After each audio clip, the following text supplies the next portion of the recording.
Hello there and welcome back to the channel. Today we're tackling one of the biggest myths related to back pain. The idea that your spine works like a CD player, where the discs just slip out and then magically slide back in when you feel better. If you have ever been told that you have a slipped disc, then this video is for you. I hear this all the time. Martin, my disc is out again. Can you push it back in? But let's be real. Your spine is not like a CD rack. Discs aren't like loose pieces that slide in or out. Let me introduce you to my friend, Rocco. Rocco is a bit dead, but he's still my friend and he's very useful. Right, so vertebral discs are connective tissue structures that are located between the spinal bones, and they give the spine the flexibility. And the discs are actually super strongly connected to the bones. It's like they're super glued to the bones, so they don't slide anywhere. So how does the disc prolapse actually happen then? Well, just let me demonstrate this to you using these two volunteers.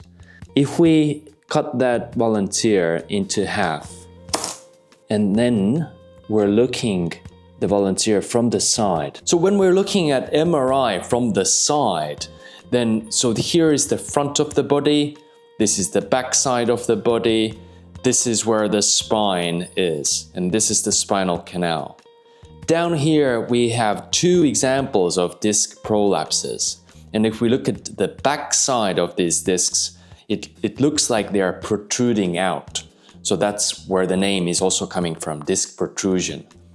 We're not going to go into the details of the different types of disc prolapses. We're going to do a different video about this. But for now, this is an example of a disc prolapse and how it looks on the MRI. So now we're looking at a different section. So we're going to again cut this volunteer into half, but a little bit differently. So we're going to do a cut section through here. And now we're going to actually have a look like that. So this is the angle we're looking at on the MRI. This is where the disc is. So this is the front side of the body. This is the back side of the body. And because we're looking the person from feet towards the head and the body is cut into half from the middle, then this is the person's left arm or left side. This is the right side, okay? And here is the disc. And the disc is made up of two different materials, we can say. Inside we have the gel-like material, the nucleus pulposus. And on the outside, we have collagen fibers that are like strong connective tissue fibers that are keeping the gel inside.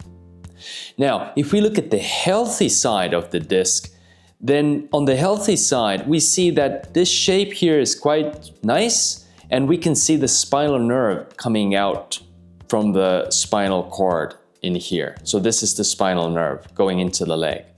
But if we look at the other side, we even can't see the nerve in here. So what has happened is that the gel-like material in the middle has actually moved through the weakened layers of the collagen fibers and has moved through and now is in contact with the nerve. And so this is what is called a disc prolapse.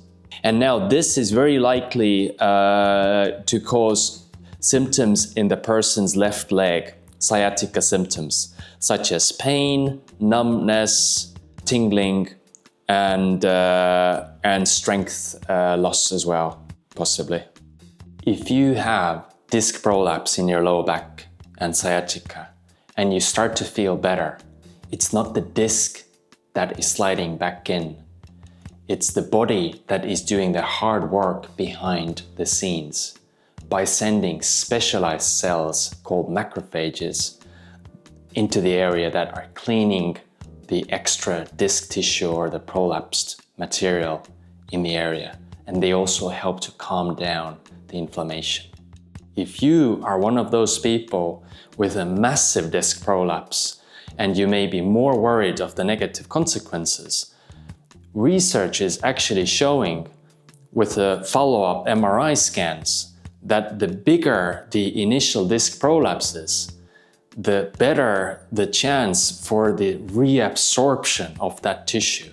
So in other words, visually it seems like the disc prolapse has shrunk in size, or sometimes it has completely disappeared and the disc looks totally as it was to begin with. But even if the disc still looks the same on a scan, most people get better anyway. So what really matters is how you feel, not what the MRI shows. And this is exactly why follow-up MRIs are nearly never taken once your symptoms have started to resolve, because recovery is about how you feel and function, not about having a perfect looking scan. You might wonder, if discs don't slip in or out, does that mean that chiropractic care doesn't work? Well, that's not the case. While we don't know the exact mechanism of how chiropractic care helps, we have evidence that it is beneficial to reduce the pain related to sciatica.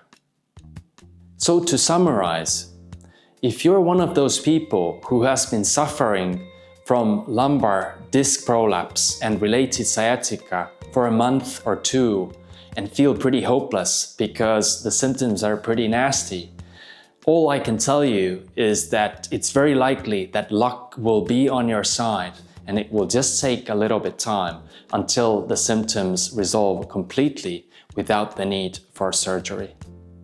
So next time you hear someone talk about a slipped disc, you'll know the truth. Thanks for watching. If you found this video useful, hit like and subscribe, and see you in the next one.